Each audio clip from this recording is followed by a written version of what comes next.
Yang paling banyak sekali anxiety lah, cemas, tak tentu arah. Itu antara yang paling tinggi sekali. Sebab itu tuan-tuan sekalian, kita bila stres, tekanan jiwa apa semua, adakah agama tidak memberikan solusi? Ada. Seperti yang tuan moderator tanya tadi, ada tak solusi dari segi agama? Ada.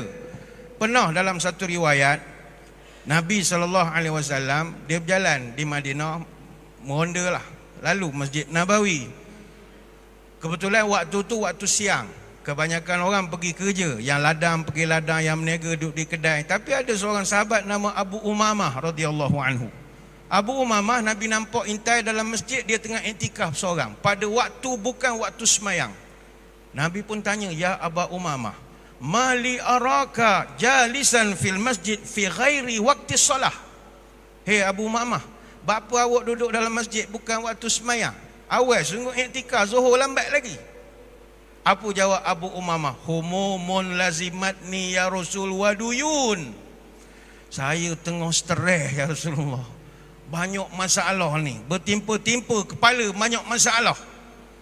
Nabi tanya, apa engkau punya masalah? Cuba cerita sikit. Duyun, banyak utang ya Rasulullah. Hutang PTPTN, hutang Yayasan Pahang, hutang Mara, macam-macam hutang. Ni contoh. Maka Nabi ni seorang yang penenang. Dia kata, afala u'allimuka kalaman iza anta qultahu azhaballah azza wa jalla hammaka wa qada anka dainaka. Maukah kamu saya ajar satu petua yang berbentuk bacaan, yang kalau awak amalkan, nescaya Allah akan angkat susah hati awak tu.